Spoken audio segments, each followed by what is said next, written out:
Hello students, welcome to my YouTube channel.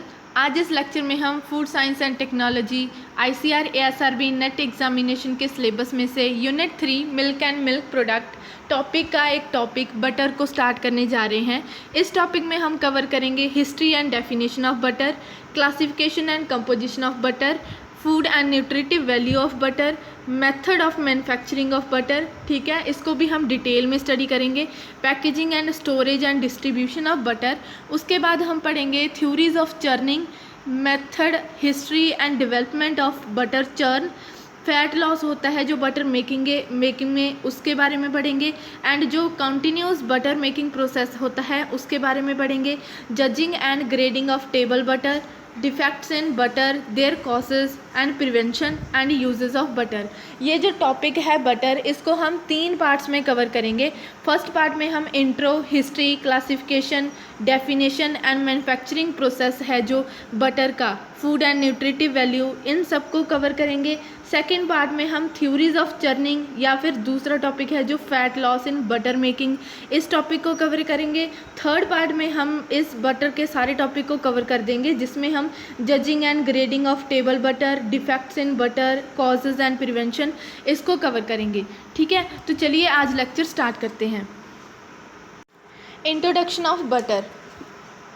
Butter leads amongst the milk product manufactured in developed dairy countries of the world today.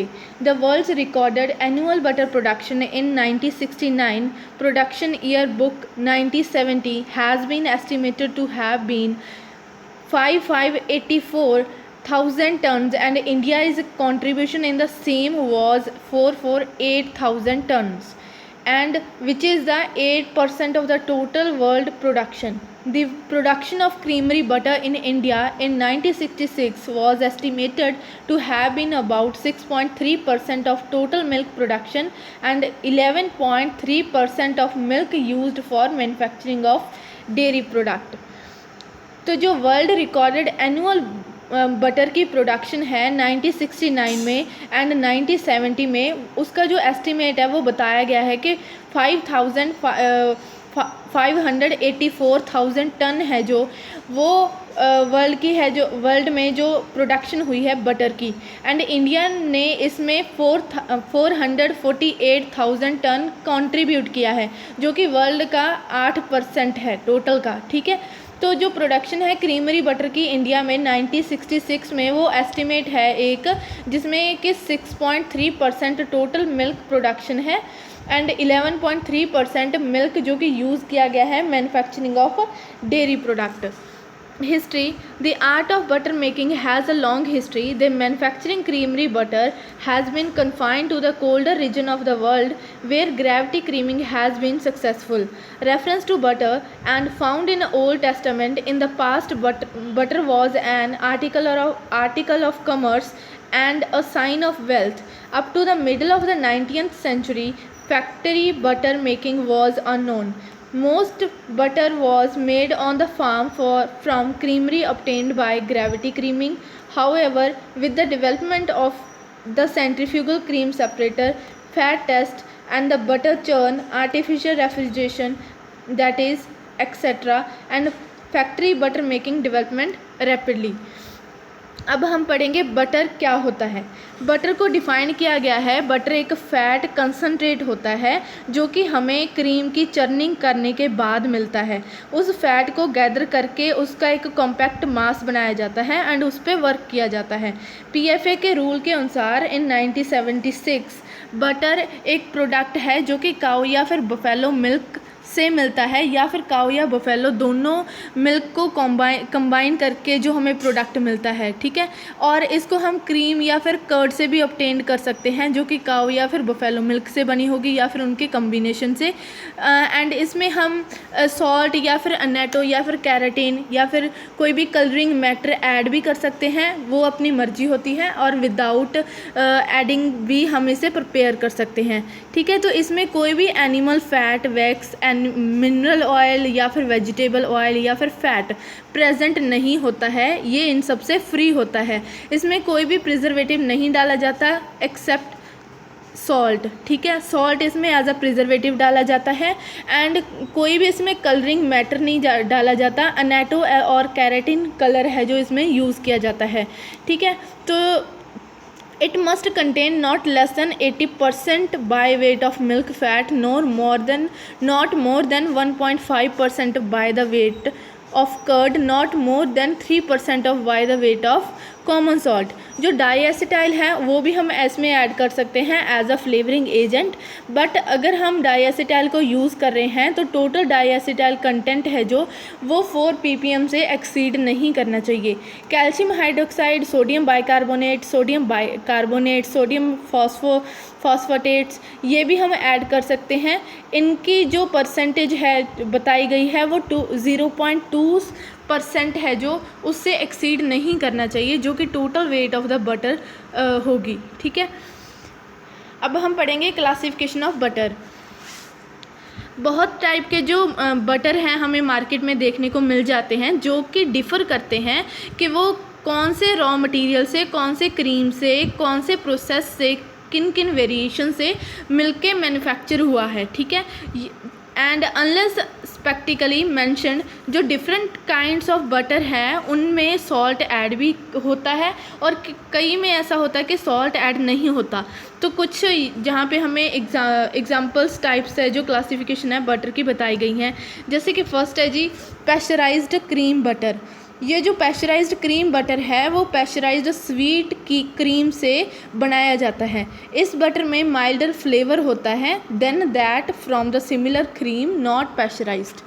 Second is the ripen cream butter. Ripen cream butter उस cream से बनता है जिसमें pleasant delicate aroma present होता है and ये जो pleasant delicate aroma है वो डेवलप होता है बिफोर चर्निंग बाय राइपनिंग, ठीक है, before churning by ripening. Ripening मतलब इनाकुलेट कर देते हैं हम क्रीम को स्टार्टर कल्चर से with the butter culture and holding it in a desired temperature. Properly made ripen cream butter has a delicate flavour which is sometime refer to as real butter flavour. तो जो ripen cream butter होता है उसे real butter flavour, उसमें जो flavour होता है उसको रियल बटर फ्लेवर भी बोलते हैं। Next is a unripened cream butter. Unripened cream butter बनता है अनराइपन्ड क्रीम से, ठीक है। तो इसमें जो फ्लेवर होता है इस बटर में वो माइल्ड होता है, कम होता है। Next is the salted butter. Salted butter में हम सॉल्ट ऐड करते हैं। अनसॉल्टेड बटर इसमें सॉल्ट ऐड नहीं होता। स्वीट क्रीम बटर, इसमें क्या होता है जो एसिडिटी है चर्न्ड क्रीम की वो 0.20% से एक्सीड नहीं होती। उस क्रीम को हम यूज़ करते हैं, उससे बनता है sweet cream butter. Next is अ सोर क्रीम बटर। जो सोर क्रीम बटर बनाने के लिए जो क्रीम हम यूज़ करते हैं उसमें जो एसिडिटी है वो 0.20% से ज़्यादा होनी चाहिए, तभी हम सोर क्रीम बटर है जो बना पाएंगे। Next is a fresh butter. Fresh butter, ये जो बटर है ये has not undergone cold storage. तो ये है जो कोल्ड स्टोरेज नहीं होती इस बटर की, इसे ये फ्रेश बटर होता है जिसको हम 3 वीक्स के लिए ऐसे ही रख सकते हैं। Next is the cold storage butter. जो कोल्ड स्टोरेज बटर होता है इसका जो टेम्परेचर होता है इसको स्टोर करने का वो -18 होता है फॉर सम टाइम। जनरली जो कोल्ड स्टोरेज बटर है उसे 1 से लेकर 6 मंथ ओल्ड करके फिर हम उसे रिटेल ट्रेड पे ऑफ़र करते हैं। Next is a dairy butter. Dairy butter है जो फार्म पे बनता है, usually made by unpasteurised sour cream which has not been standardised for acidity. ये उस क्रीम से बनता है जो कि अनपैस्चराइज्ड होती है एंड उस क्रीम को हम स्टैंडर्डाइज भी नहीं किया होता है एसिडिटी के हिसाब से। ये जो बटर है वो इसका फ्लेवर सोर होता है क्योंकि इसमें हमने एसिडिटी कंटेंट को स्टैंडर्डाइज नहीं किया है और इसमें ऑब्वियस सी बात है कि एसिडिटी कंटेंट है जो क्रीम में ज़्यादा होता है जिसकी वजह से सोर फ्लेवर आएगा।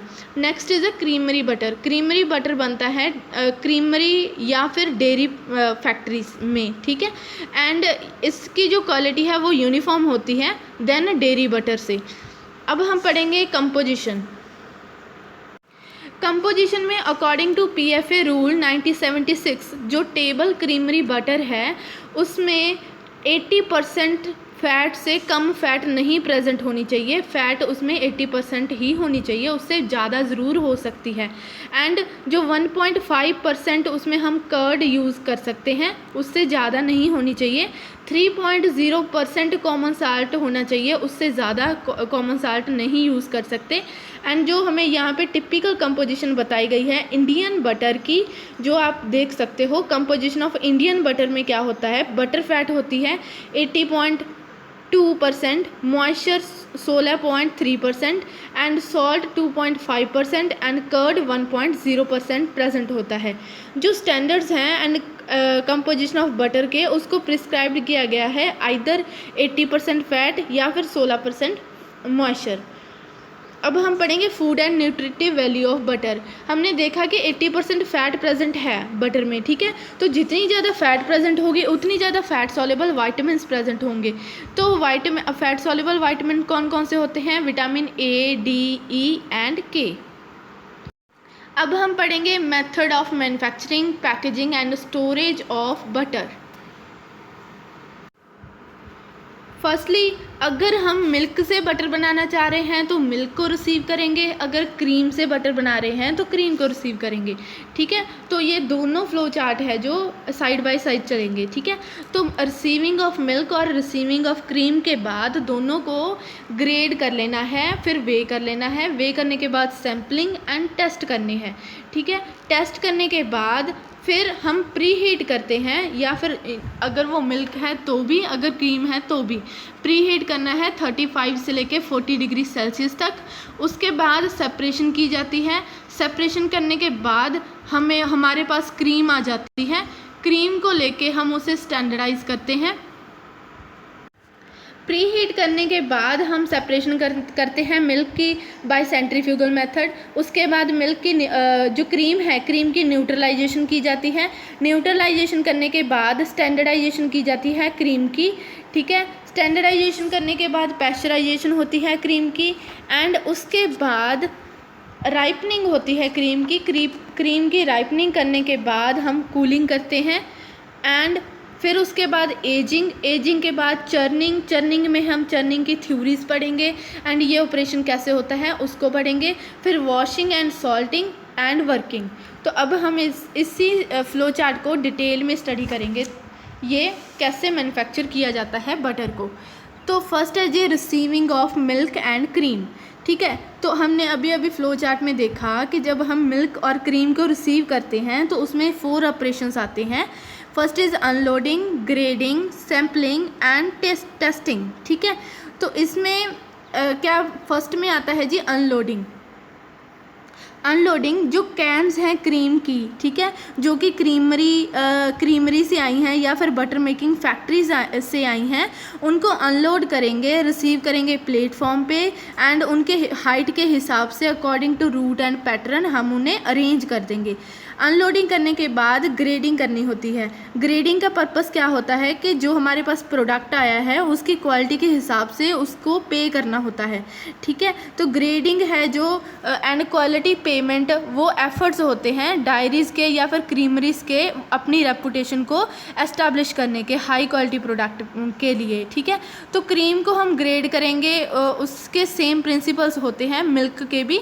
मिल्क एंड क्रीम को एक ही हिसाब से ग्रेड किया जाता है, ठीक है। इसमें पहले तो हम स्मेल देखेंगे, स्मेल के बाद टेस्ट चेक करेंगे, एंड फिर अपीयरेंस एंड टच करके देखेंगे, एसिडिटी और सेडिमेंट वगैरह को हम चेक करते हैं। तो जो ग्रेडिंग है, जब हम क्रीम की ग्रेडिंग करते हैं तो लिड को पहले तो रिमूव करते हैं कैन से, फिर इन्वर्ट करते हैं एंड स्मेल करते हैं। लिड होती है वो कैरी करती है कुछ स्मेल ओडर्स, ठीक है, जो कि कैन में प्रेजेंट होता है कंटेंट, उसका स्मेल कैरी करती है।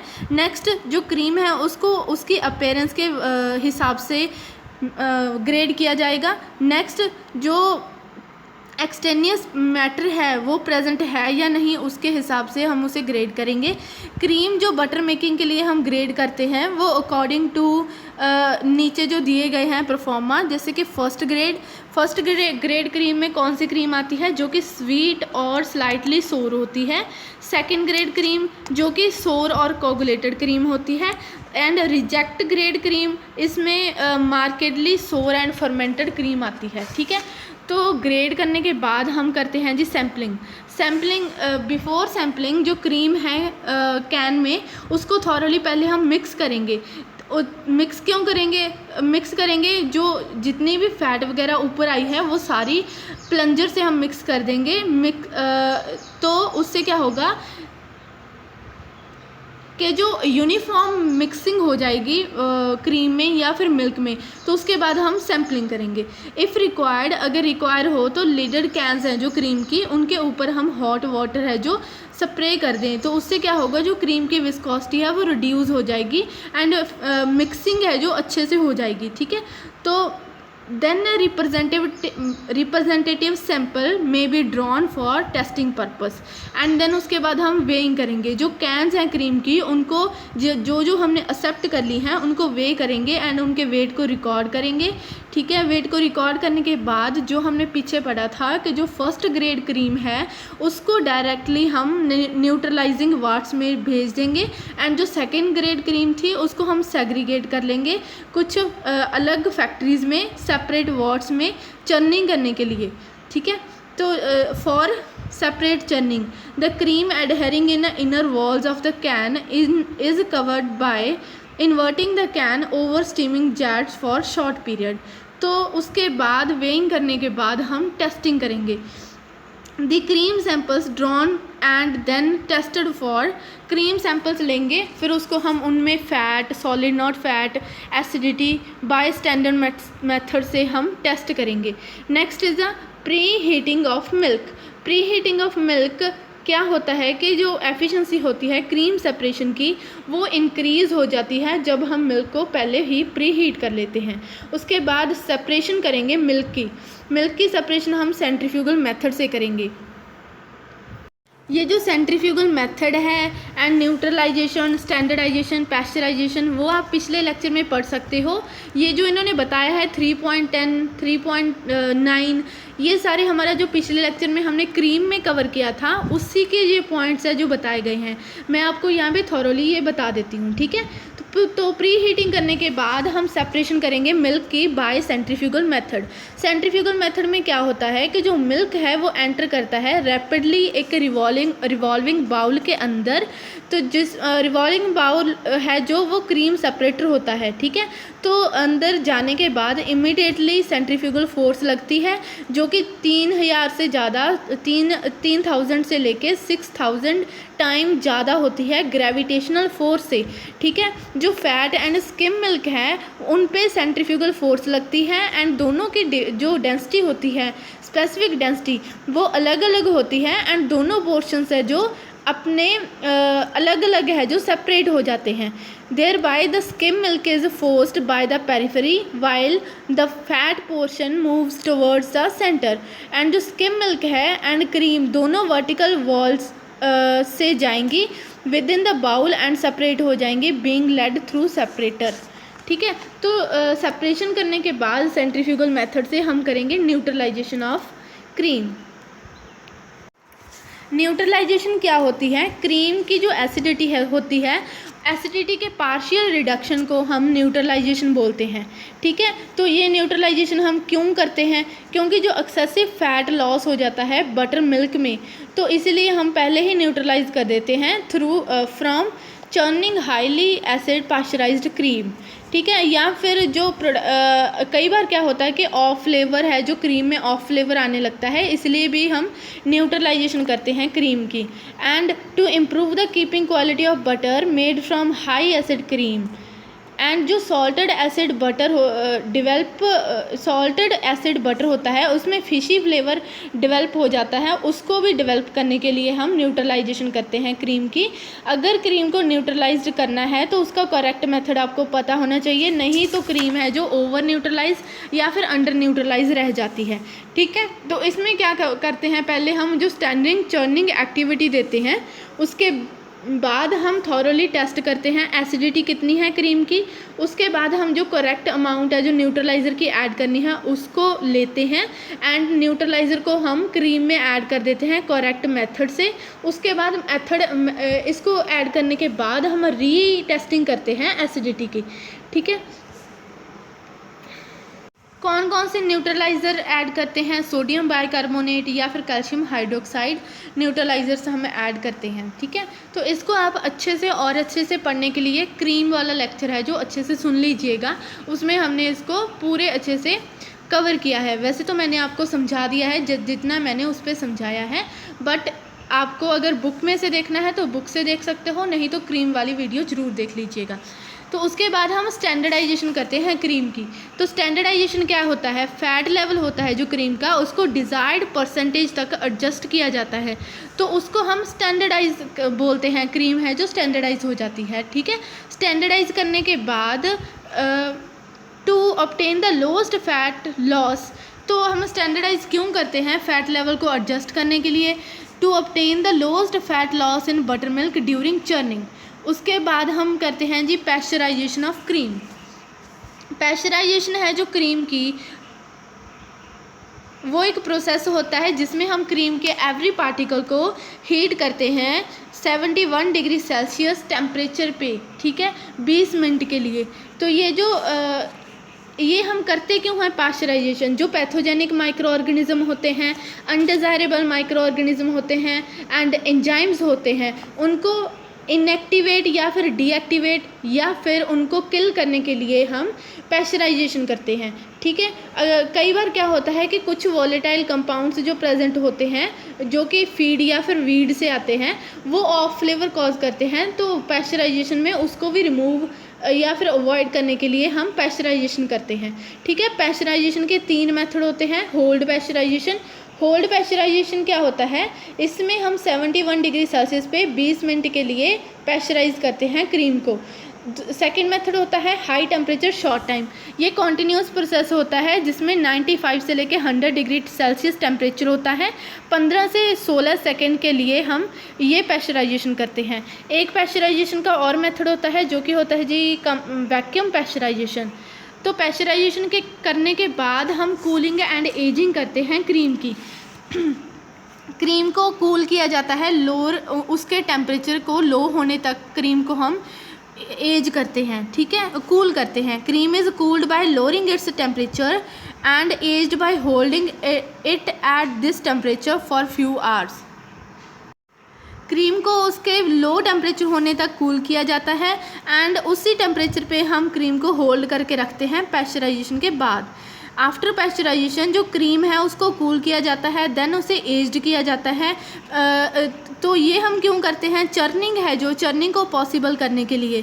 क्रीम है जो चर्न नहीं होती है अगर उसमें बटर फैट है जो फैट ग्लोब्यूल्स में has eight least partially solidified, ठीक है। क्रीम अच्छे से चर्न नहीं होती है अगर बटर फैट उसके फैट ग्लोब्यूल्स में एट लीस्ट पार्शली सॉलिडिफाइड होता है।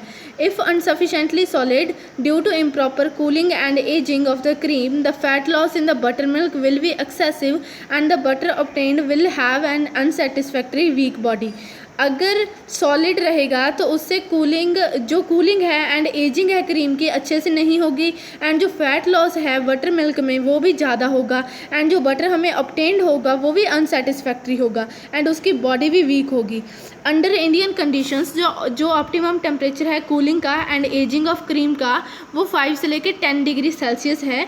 कूलिंग है जो क्रीम की वो अब नॉर्मली लो टेम्परेचर पे होती है एंड एजिंग है जो वो भी बस लो टेम्परेचर पे ही होती है, जैसे कि इन्होंने लिखा है and ageing at near about the same ones render the fat globules so firm that they coalesce and each other during churning only with difficulty, thereby greatly prolonging and churning processes.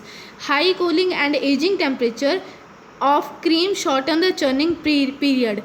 अगर cooling and ageing temperature है जो high होगा तो churning period short हो जाएगा, yield भी high होगी, fat loss है जो बटर मिल्क में वो भी कम होगा एंड जो प्रोड्यूस होगी हमारे पास जो बटर प्रोड्यूस होगा उसकी बॉडी भी सॉफ्ट होगी। Low cooling and ageing temperature cooling और एजिंग टेम्परेचर अगर लो होगा तो जो चर्निंग पीरियड है उसमें क्या होगा, फैट लॉस डिक्रीज हो जाएगा एंड जो फिल्म बॉडी है वो भी प्रोड्यूस होगी and that has a satisfactory standing up capacity.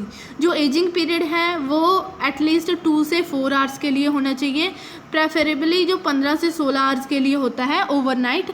During ageing जो क्रिस्टलाइजेशन, एजिंग के दौरान क्या होता है, क्रिस्टलाइजेशन हो जाती है फैट की एंड फैट ग्लोब्यूल्स की, सेटिस्फैक्ट्री तरीके से कंप्लीट हो जाती है। ऑप्टिमम टेम्परेचर है जो कूलिंग का एंड एजिंग का, क्रीम का, वो डिपेंड करता है कि फ़ैट की कंपोजिशन कैसी है, साइज़ क्या है फैट ग्लोब्यूल्स का, फैट परसेंटेज क्या है क्रीम की, एंड पीरियड क्या है एजिंग का, टेम्परेचर चर्निंग का, एंड एसिडिटी कितनी है क्रीम में जो कि प्रेजेंट है। Adopting the optimum temperature of cooling and aging provide a degree of solidification of fat in cream that may yield a normal churning period, reasonably exhaustive churning, satisfactory washing and satisfactory firmness in the body of the butter. तो pasteurisation करने के बाद हम cooling and ageing करते हैं cream की। Cooling and ageing करने के बाद राइपनिंग की जाती है क्रीम की। राइपनिंग ऑफ क्रीम, ये जो मेथड है इसमें राइपनिंग क्या होती है, फर्मेंटेशन करते हैं जब हम क्रीम की, उसको राइपनिंग बोल देते हैं। ठीक है, ये एक मेथड है जिसमें हम क्रीम की फर्मेंटेशन करते हैं विद द हेल्प ऑफ जो डिज़ायरेबल स्टार्टर कल्चर है उसको यूज़ करके। फर्मेंटेशन का क्या मतलब होता है, फर्मेंटेशन डिकम्पोजिशन होती है कार्बोहाइड्रेट्स की bye micro organism only. Fermentation decomposition होती है कार्बोहाइड्रेट्स की bye micro organism and only. जो डेयरी इंडस्ट्री है उसमें इम्पॉर्टेंट फर्मेंटेशन है, जो most important fermentation lactic acid production से होती है या फिर मिल्क को सोर करने से होती है, वाइल जो लेस इम्पॉर्टेंट इसमें those for the production of flavour. Ripening of cream या फिर फर्मेंटेशन करने का ऑब्जेक्ट क्या है, इससे क्या होता है, जो बटर है उसमें pleasing, pronounced and characteristic flavour and aroma produce होता है जो कि uniformly from day to day. ठीक है, एंड एग्जॉस्टिव चर्निंग को ऑब्टेन करने के लिए हम राइपनिंग ऑफ क्रीम करते हैं। तो इससे क्या होगा, जो फैट लॉस है बटर मिल्क में वो कम होगा। तो राइपनिंग कैसे की जाती है, जो कि बटर स्टार्टर कल्चर हम यूज़ कर रहे हैं, बटर स्टार्टर कल्चर। फर्मेंटेशन के लिए बहुत सारे माइक्रो ऑर्गेनिज्म यूज़ किए जाते हैं, जैसे कि कल्चर हो गया लैक्टोबैसिलस एसिडोफिलस का या फिर लैक्टोबैसिलस बुल्गैरिकस का, and lactic acid alcohol fermented milk होता है एक, और इसमें बहुत सारे और स्टार्टर कल्चर्स हैं जो कि हमने फर्मेंटेशन ऑफ मिल्क, जो कि हमने कुछ ही लेक्चर्स पहले है जो कवर किया है फर्मेंटेड मिल्क टॉपिक, उसमें आपको अच्छे से मैंने बताया है। ठीक है, तो इसमें हम जो बटर स्टार्टर कल्चर है वो लेंगे जिसमें कि लैक्टिक एसिड प्रोड्यूसर्स प्रेजेंट होंगे, लैक्टिक एसिड प्रोड्यूसर्स होंगे जो कि हैं Streptococcus lactis and Streptococcus cremoris. ठीक है, ये फ्लेवर प्रोड्यूस करेंगे सच एज जैसे STR dot diacetyl lactis and Leuconostoc citrovorum and Leuconostoc dextranicum in correct proportion हम ऐड करेंगे standardised pasteurised and cooled cream है जो उसमें। ठीक है, तो ये हमने आपको बताया कि जो हम स्टार्टर कल्चर लेंगे जिसमें लैक्टिक एसिड प्रोड्यूसर्स होंगे जो कि टुगेदर मिलके अरोमा प्रोड्यूस करेंगे एंड उनको हम 0.5 से लेके 2.0% कंसंट्रेशन तक हम ऐड कर देंगे जो हमारा स्टैंडर्डाइज्ड पैस्चराइज्ड और कूल्ड मिल्क है उसमें। ठीक है, कूल्ड क्रीम है उसमें। आफ्टर बीइंग ऐड करने के बाद हम उसे थॉरोली मिक्स करेंगे एंड क्रीम है जो उसको इनॉक्यूबेट करेंगे 21 डिग्री सेल्सियस पे 15 से 16 आवर्स के लिए। एंड इसमें हम डाईएसिटाइल यूज़ करते हैं, उसका क्या रोल है, जो टिपिकल फ्लेवर होता है बटर का राइपन क्रीम से आता है वो मेनली इफेक्ट होता है डाईएसिटाइल से and to a small extent of acetic and propionic acid. There is no diacetyl in sweet cream, sweet cream में डाईएसिटाइल प्रेजेंट नहीं होता। जो फ्लेवर इंटेंसिटी है बटर की वो डिपेंड करती है डाईएसिटाइल के कंटेंट के ऊपर। ये टेबल में हमें दिखाया गया है correlation of flavour intensity of butter with diacetyl content. जो नॉर्मल डाईएसिटाइल कंटेंट है राइपन क्रीम बटर में, वो उसकी एवरेज 2.5 से ppm से लेके रेयरली 4 ppm तक वो होता है। डाईएसिटाइल प्रोड्यूस्ड होता है from mother substance acetyl methyl carbonyl से। तो हम इनमें जो हमारा सिंथेटिक फ्लेवर भी हम ऐड करते हैं। अब हम पढ़ेंगे सिंथेटिक फ्लेवर्स के बारे में। जो क्रीम राइपन क्रीम है वो इनएक्सपेंसिव होती है, टाइम कंज्यूमिंग होती है एंड एग्जैक्टिव होती है, ठीक है। मोस्ट ऑफ द जो फ्लेवरिंग सब्सटेंस हैं वो एंटर करते हैं बटर मिल्क में एंड वॉश वाटर में, एंड वो लॉस्ट हो जाते हैं and are lost to the butter. Hence इसमें हम जो स्टार्टर यूज़ कर रहे हैं या फिर जो स्टार्टर डिस्टिलेट या फिर सिंथेटिक फ्लेवर यूज़ करते हैं, कंपाउंड्स यूज़ करते हैं जो कि मिक्स करते हैं हम स्वीट क्रीम बटर के साथ ड्यूरिंग वर्किंग प्रोसेस, तो उससे क्या आता है फ्लेवर एंड जो राइपन क्रीम है फ्लेवर पैदा करती है जो कि ripen cream butter to finished product में जाता है। हाउएवर इसमें हम कुछ इंग्रेडिएंट्स हैं जो नॉट इंटायरली सेटिस्फैक्ट्री ऐड करते हैं। कुछ उनके फॉलोइंग रीजंस होते हैं, जैसे कि such butter has a somewhat harsh unnatural aroma, इसीलिए ऐड करते हैं। It lacks a pleasing mellow and uniformly blended aroma of ripen cream butter. The aroma lacks permanence. One way to improve the flavour of butter, तो अगर एक और तरीका है अगर बटर का फ्लेवर को इम्प्रूव करना है, जो सिट्रिक एसिड कंटेंट होता है वो हम क्रीम और मिल्क में फर्मेंटिंग बिफोर फर्मेंटिंग बिगन से इंक्रीज़ कर देंगे, तो जो फ्लेवर है मिल्क और क्रीम का वो इम्प्रूव हो जाता है। तो राइपनिंग ऑफ क्रीम करने के बाद अगला ऑपरेशन आता है चर्निंग का, जो कि बहुत ज़्यादा इम्पॉर्टेंट स्टेप है। चर्निंग क्या होती है? चर्निंग है जो क्रीम को हम एजिटेट करते हैं एक सूटेबल टेम्परेचर के ऊपर, तब तक जब तक फैट ग्लोब्यूल्स एडहर नहीं हो जाते एंड एक लार्जर एंड लार्जर मासेस नहीं बना लेते, and until A relatively complete separation of fat and serum occur. तो हमें उससे हमें क्या पता चलेगा कि एक फैट का पोर्शन आ जाएगा, एक हमारे पास सीरम आ जाएगा। फैट के पोर्शन में जो फैट ग्लोब्यूल्स हैं वो जुड़ के एक जो है लंबा वो क्या बोलते हैं कि मास बना लेते हैं, ठीक है, लार्जर मासेस प्रोड्यूस कर लेते हैं, ठीक है। तो चर्निंग का प्रोसेस है जो एजिटेशन पे होता है, एजिटेशन होती है सूटेबल टेम्परेचर पे, ठीक है। कौन कौन से फैक्टर्स हैं जो कंट्रीब्यूट करते हैं stability of fat in milk and emulsions? Factors कौन कौन से कंट्रीब्यूट करते हैं toward stability of fat in skim milk emulsions? जो चर्निंग है उसका ऑब्जेक्टिव होता है कि जो चर्निंग क्रीम है उसमें से बटर को प्रोड्यूस करना। जो मिल्क क्रीम है उसमें फ़ैट है जो वो इमल्शन की फॉर्म में एग्जिस्ट करती है, दैट इज़ कॉन्टीन्यूस फेस, जो कि कॉन्टीन्यूस फेस में प्रेजेंट होती है। जो इमल्शन है वो फेयरली स्टेबल होती है as long as it remains intact there is no formation of butter. जब तक इमल्शन है जो इंटैक्ट वैसे ही रहती है तब तक फॉर्मेशन नहीं होती बटर की। कुछ फैक्टर्स हैं जो कि कंट्रीब्यूट करते हैं stability of this fat in milk, fat in skim milk और emulsion or force of surface tension. Force of surface tension में क्या होता है, जो फैट ग्लोब्यूल्स होते हैं मिल्क या फिर क्रीम में वो रिटेन हो जाते हैं देयर इंडिविजुअलिटी पे एंड बटर फॉर्मेशन को प्रिवेंट करते हैं। Next is the phenomena of adsorption.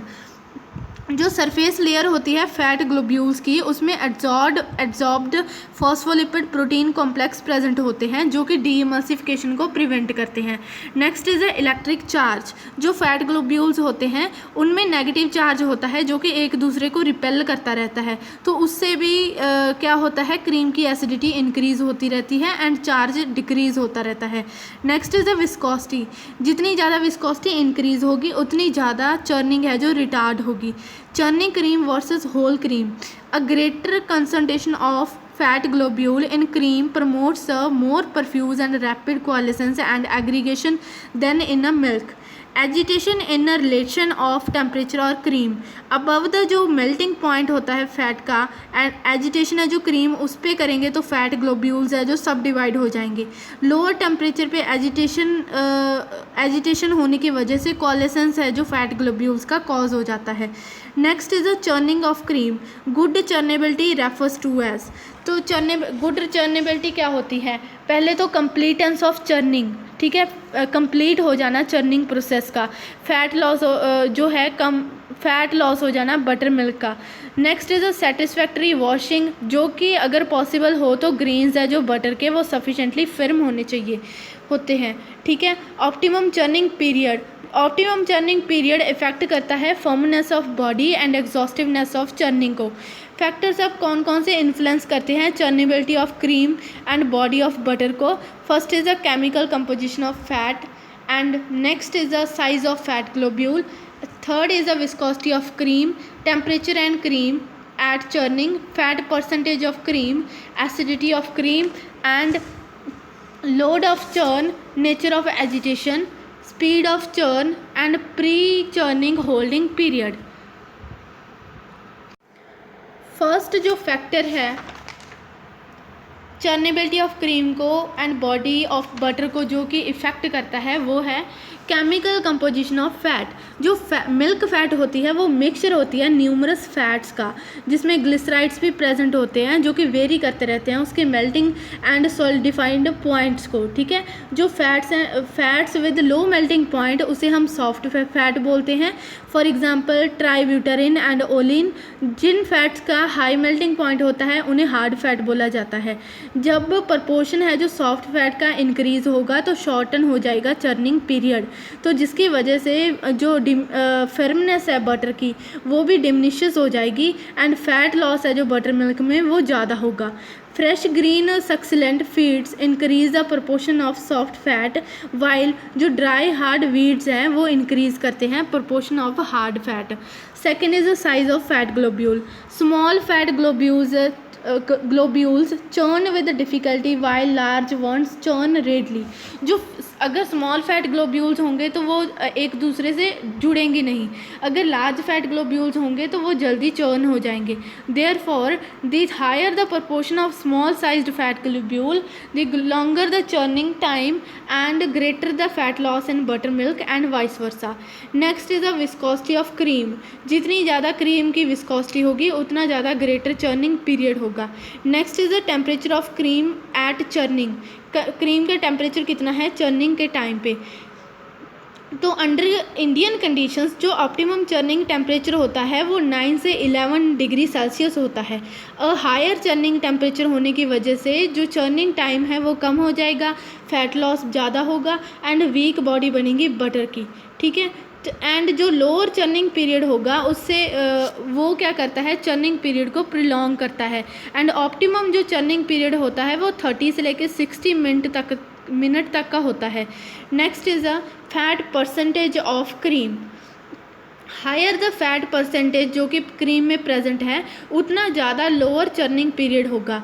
Optimum level है जो क्रीम में चर्निंग का अकॉर्डिंग टू हुजुकर वो लाई करता है between 30 to 35% and according to MC Dowell उन्होंने सजेस्ट किया है 40%। ऑन द अदर हैंड जो इंडियन रिसर्चर्स हैं उन्होंने 40% काऊ के लिए एंड 35% बफेलो के लिए सेट किया है। Next is the acidity of cream, acidity of cream according to Hunziker the cream churn more rapidly and exhaustively than sweet cream. However, MC Dowell believe that the reverse in the case. Next is the load of churn, optimum load of cream while which the churn can take seems to be between 1/2 and 1/3 its total capacity. Overloading prolongs churning time while underloading reduce the total capacity of churn. Next is the nature of agitation. ये जो nature of agitation है वो influence होता है size type and RPM हम कितनी use कर रहे हैं ऑफ द चर्न, ठीक है, जो कि चर्निंग पीरियड को भी इफ़ेक्ट करेगा। Next is the speed of churn, जो स्पीड ऑफ चर्न है वो प्रिस्क्राइब की गई है जिसके अनुसार हम एजिटेशन पीरियड जो चर्निंग पीरियड है वो करते हैं। Next is the pre churning holding period. Pre churning holding period जो कि हमने कूलिंग एंड एजिंग है जो पढ़ी है वही आएगा। Next is churning operation. तो अब हमने जो फैक्टर्स इफेक्ट करते हैं चर्निंग को, चर्नेबिलिटी ऑफ क्रीम को एंड बॉडी ऑफ बटर को, इसके बारे में पढ़ा। एंड चर्निंग क्या होती है, फैक्टर्स कौन कौन से इफेक्ट करते हैं, कंट्रीब्यूट करते हैं fat and skim milk emulsions में, उनके बारे में पढ़ा। अब हम पढ़ेंगे चर्निंग ऑपरेशन कैसे होता है, ठीक है, इस प्रोसेस को परफॉर्म कैसे किया जाता है। पहले तो प्रिपरेशन करते हैं चर्न की। एक न्यू चर्न जो कि वुडन वन का प्रेफर किया जाता है, वो रिक्वायर होता है प्री ट्रीटमेंट करने के लिए बिफोर यूज़। तो जो ओल्ड चर्न होगा उसकी प्रॉपर पहले सैनिटाइजेशन करेंगे एंड कूलिंग करेंगे एंड उसे क्लीन कर लेंगे। उसके बाद filling cream in the churn, जो क्रीम है जिसे स्ट्रेन करके रखा गया है, लम्प्स एंड कोई भी ऑब्जेक्ट उसमें नहीं है, उसे स्ट्रेन कर लिया गया है, उसको हम फिल कर देंगे चर्न में, ठीक है, स्लाइटली रेटेड कैपेसिटी से below. Next is addition of butter colour, जो फिर उसमें हम बटर कलर ऐड करेंगे। जो बटर कलर है वो क्या करता है, वो येलो कलर देता है बटर को, ठीक है, जो कि 1 ईयर तक ऐसे ही बना रहता है। अमाउंट है जो स्टैंडर्ड कलर की अंडर इंडियन कंडीशंस हम 0 से लेके 250 ml डालते हैं, एडिशन ऐड करते हैं 100 किलोग्राम ऑफ बटर फैट में, ठीक है। जो बटर कलर है वो प्रेफरली हम ऐड करते हैं क्रीम में, चर्न करते हैं जब तब। अभी हमने पढ़ा कि प्रेपरेशन कर ली चर्न की, उसके बाद क्रीम को फिल किया, उसके बाद हमने एडिशन करनी है बटर कलर की, ठीक है। अब हम बटर कलर के बारे में पढ़ेंगे। जो बटर कलर होता है वो उसमें कुछ प्रॉपर्टीज़ होनी चाहिए, जैसे कि वो हार्मलेस होना चाहिए, नॉन टॉक्सिक होना चाहिए, उसमें कोई भी ऑफ फ्लेवर नहीं होना चाहिए, कंसनट्रेटेड होना चाहिए, परमानेंट होना चाहिए, ऑयल सॉल्युबल होना चाहिए। एंड बटर कलर है जो वो फॉलोइंग टाइप्स के होते हैं जो हम इसमें ऐड कर सकते हैं बटर में। First of all of vegetable origin, जो कि हमें वेजिटेबल ओरिजिन से मिलते हैं। इसमें आ जाते हैं जी कैरेटिन, एनेटो हमें मिलता है सीड्स ऑफ एनेटो प्लांट से। ये येलोइश रेड कलरिंग सब्सटेंस होता है जो कि हम एक्सट्रैक्ट करते हैं seeds from the seeds by उनको डिज़ोल्व करके नेचुरल ऑयल में, ठीक है। नेचुरल ऑयल कौन कौन से यूज़ कर सकते हैं, castor oil, groundnut and sesame oil. And जो अनेटो प्लांट होता है वो ट्रॉपिकली ओरिजिन का होता है एंड ग्रो करता है वेस्ट इंडिया में या फिर ब्राज़ील में। सेकेंड आ गया जी कैरोटीन हम कैरेट से एक्सट्रैक्ट करते हैं। इसमें ये जो वेजिटेबल्स होते हैं उनमें कैरोटीन है जो रिच पाया जाता है। एंड जो कलर है स्लाइटली इसका ग्रीनिश साइड का कलर होता है एंड इसमें जो है विटामिन ए की पोटेंसी भी इंक्रीज़ करता है। नेक्स्ट इज़ हम इसमें और कलर भी ऐड कर सकते हैं ऑफ मिनरल ओरिजिन से जो आते हैं, ठीक है। जो मिनरल ओरिजिन से हमें कलर मिलते हैं वो भी हार्मलेस होने चाहिए, ऑयल सॉल्युबल होने चाहिए, coal tar dyes are mixed with neutral oil as above. Example जो येलो ए बी कलर है जिसका नेम है benzene azo B naphthylamine. Second है जी येलो ओ बी। इनका एडवांटेज क्या होता है कि ये मोर कंसनट्रेटेड होते हैं एंड मोर परमानेंट होते हैं।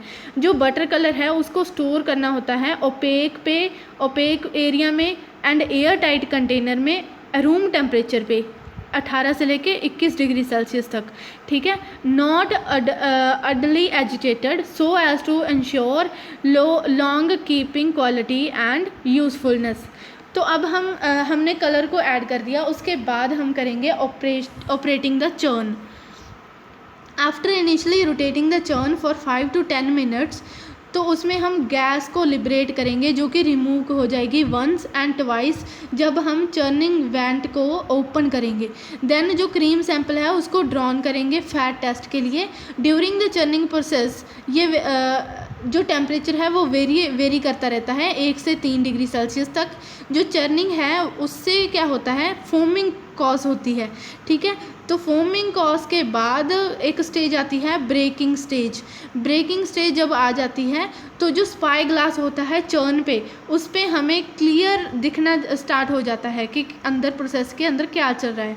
एट दिस स्टेज जो फैट इन स्किम मिल्क को इमल्शन होती है वो ब्रेक डाउन हो जाती है एंड वेरी स्मॉल बटर जो ग्रैन्यूल्स हैं वो फॉर्म हो जाते हैं, जिनकी पिन हेड साइज होता है make their appearance, sometime necessary and especially in the tropics to add break water at this stage।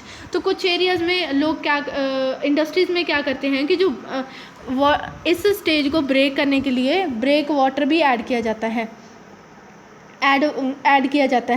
तो इससे क्या होता है, टेम्परेचर है जो चर्न कंटेंट का वो भी रिड्यूस हो जाता है एंड बॉडी है जो बटर की वो भी कंट्रोल्ड रहती है। इसमें जो अमाउंट एंड टेम्परेचर है ब्रेक वाटर का वो डिपेंड करता है टेम्परेचर रिडक्शन रिक्वायर्ड पे। आफ्टर द ब्रेकिंग स्टेज जो चर्निंग है वो कंटिन्यूड रहती है जब तक बटर ग्रेन्स हैं जो अपने डिज़ायर्ड साइज़ तक नहीं पहुंच जाते। फॉर एग्जांपल पी साइज़ तक जब बटर ग्रेन्स है जो नहीं पहुंच जाते। इन द ट्रॉपिक्स एडिशन करते हैं ब्रेक वाटर की अवॉइड करने के लिए कैन बी। अच्छा, तो इसमें क्या होता है, ट्रॉपिक्स में जो लोग अभी हमने पढ़ा कि ऐड करते हैं ब्रेक वाटर को, उससे अवॉइड किया जाता है air condition butter making room से और चिल वाटर स्प्रे से जो कि ओवर द बटर चर्न होती है, ठीक है। तो चर्निंग प्रोसेस में कौन कौन सी डिफ़िकल्टीज आती हैं। First is excessive hardness of butter excessive hard हो जाता है। Second is small sized fat globules. Third is excessively thin cream and overloading of the churn. Next is excessively low churning temperature and cream, abnormal cream. अब हम पढ़ेंगे factor कौन कौन से effect करते हैं fat loss in butter milk. The lower the fat percentage, जितनी ज़्यादा फैट की परसेंटेज कम होगी उतनी ज़्यादा परसेंटेज है जो बटर मिल्क में वो भी फैट की कम होगी, बट उतना ज़्यादा जो टोटल फैट लॉस है बटर मिल्क में उतना ज़्यादा टोटल फैट लॉस हो जाएगा। Next is the size of fat globules. ये हम पढ़ रहे हैं फैक्टर्स कौन कौन से इफ़ेक्ट करते हैं फ़ैट लॉस को बटर मिल्क में। फर्स्ट हो गया कि जो अगर फैट परसेंटेज कम होगी क्रीम में तो जो फैट परसेंटेज है बटर मिल्क में भी कम होगी, बट उससे क्या होगा जो टोटल फैट लॉस हुआ है बटर मिल्क में वो ज़्यादा होगा, ठीक है। Next is the size of fat globule. जितना ज़्यादा ग्रेटर प्रोपोर्शन होगा स्मॉल साइज्ड फैट ग्लोब्यूल्स का उतना ज़्यादा ग्रेटर फैट लॉस होगा एंड वाइस वर्सा। जो स्मॉल साइज्ड फैट ग्लोब्यूल्स होते हैं वो एस्केप कर जाते हैं चर्निंग एक्शन को एंड बटर मिल्क में एंटर कर जाते हैं। Next is acidity of cream at churning के टाइम में एसिडिटी कितनी है क्रीम की। अकॉर्डिंग टू हुजूकर जो सोर क्रीम है वो कॉज करती है lower fat loss than sweet cream. According to MC Dowell it's reverse is true.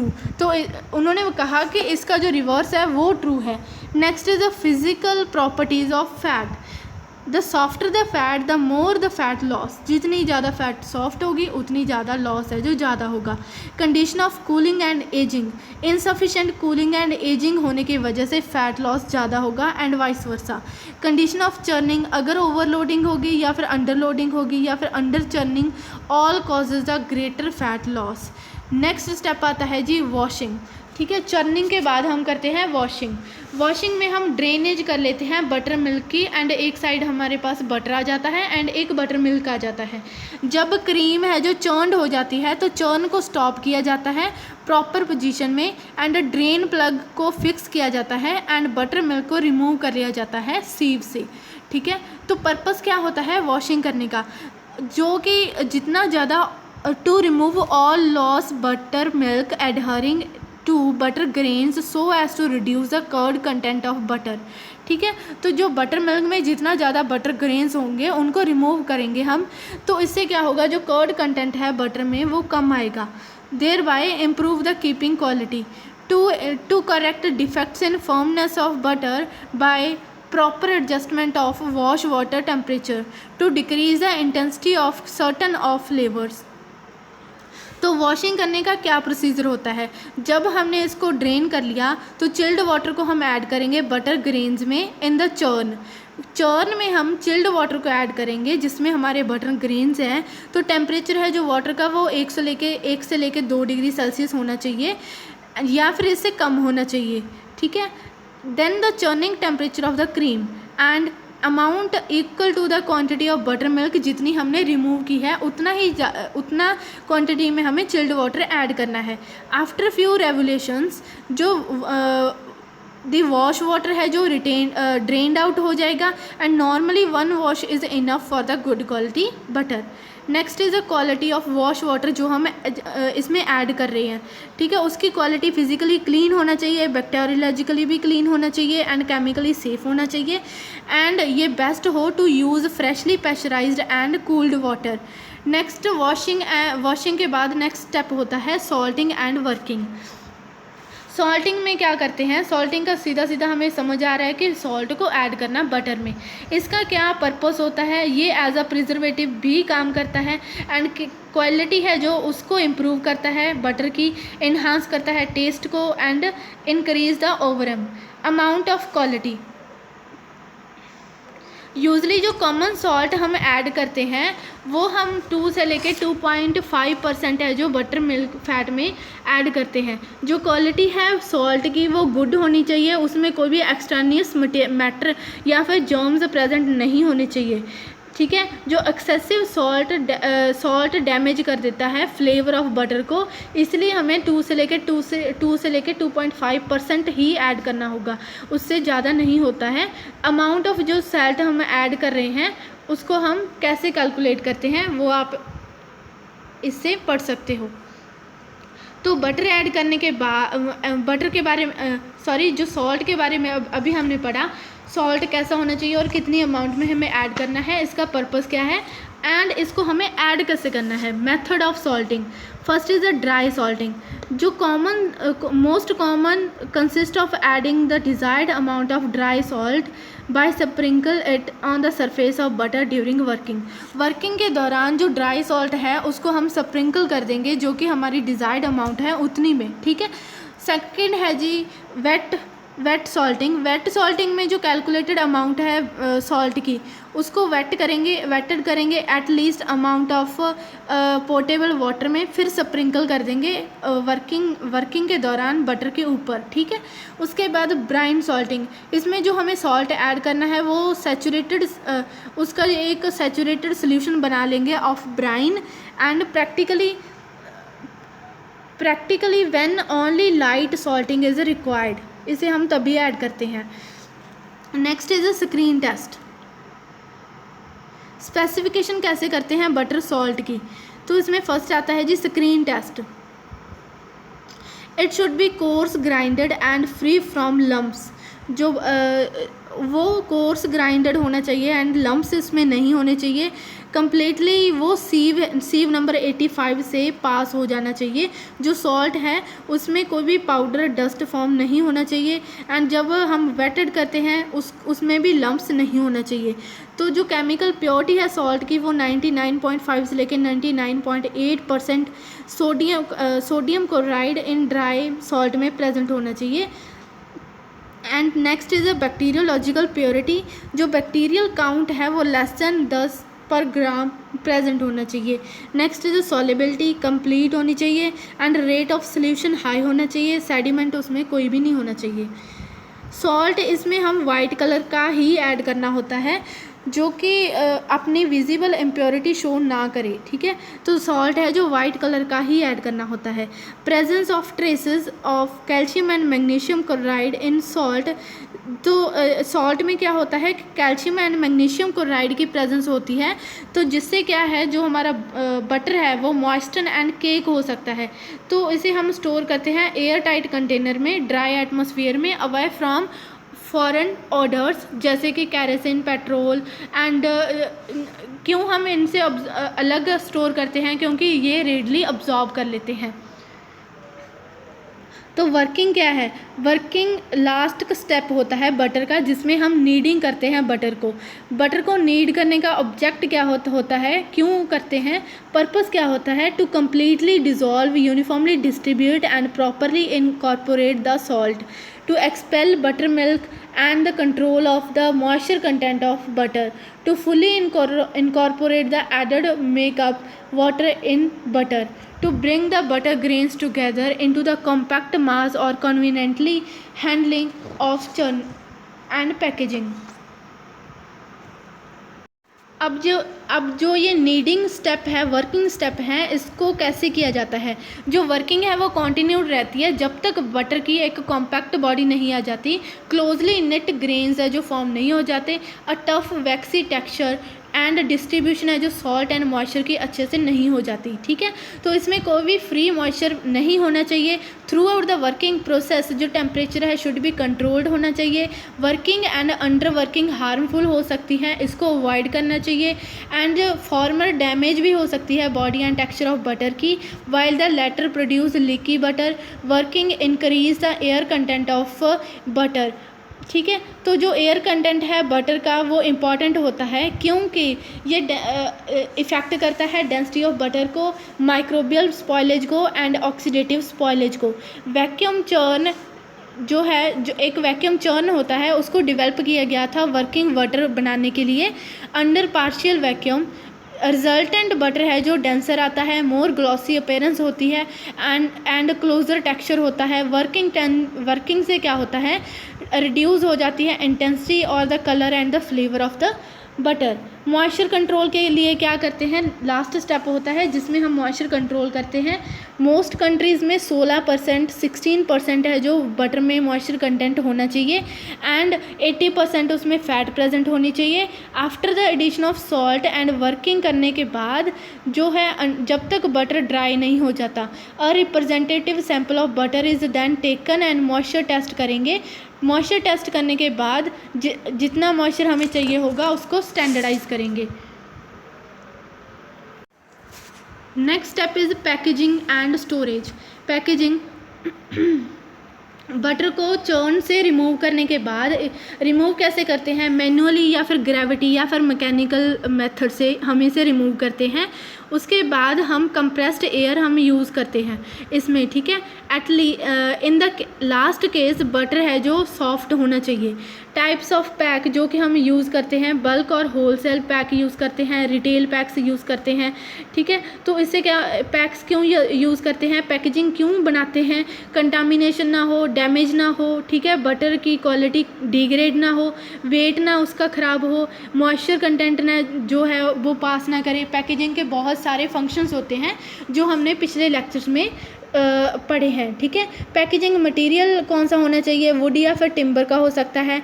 ठीक है, पार्चमेंट पेपर भी हम यूज़ कर सकते हैं, एल्युमिनियम फॉयल भी यूज़ कर सकते हैं। ठीक है, उसके बाद टिन प्लेट कैन्स भी यूज़ की जाती हैं। तो इसमें टेक्निक कौन कौन सी है पैकेजिंग की, हैंड मोल्डिंग और रैपिंग जो कि स्लो एंड कम्बरसम प्रोसेस है, एंड मैकेनिकल मोल्डिंग में पैटिंग एंड रैपिंग की जाती है। ठीक है, वैक्यूम पैकेजिंग भी की जाती है बटर की टिन कैन्स में, जो कि सिग्निफिकेंटली इम्प्रूव करती है क्वालिटी को। ऑक्सीजन इनक्लोज्ड हो जाती है बटर में एंड डिज़ोल्व हो जाता है fat and only partially remove होता है, is only partially removed. Canned butter है जो उसे स्टरलाइज नहीं किया जाता। तो पैकेजिंग एंड स्टोरेज के बाद हम करते हैं स्टोरेज। ठीक है, पैकेजिंग के बाद स्टोरेज, जो टेम्परेचर है कमर्शियल कोल्ड स्टोरेज का बटर का वो -23 डिग्री सेल्सियस से लेके -29 डिग्री सेल्सियस होता है एंड ये वेरी करता है। There is a invariable some flavour deterioration of butter while it is in commercial cold storage does a fishy flavour develop हो जाता है। सॉल्टेड एसिड बटर में बैक्टीरियल डिटोरेशन हो जाती है कई बार एंड केमिकल डिग्रेडेशन भी हो जाती है इसमें। तो next is the shrinkage of stored पैटेड butter. जो स्टोर्ड पैटेड बटर है उसको हम श्रिंक कैसे करते हैं, श्रिंकेज का मतलब क्या होता है, loss of weight and caused mainly by evaporation of moisture from the butter PAT.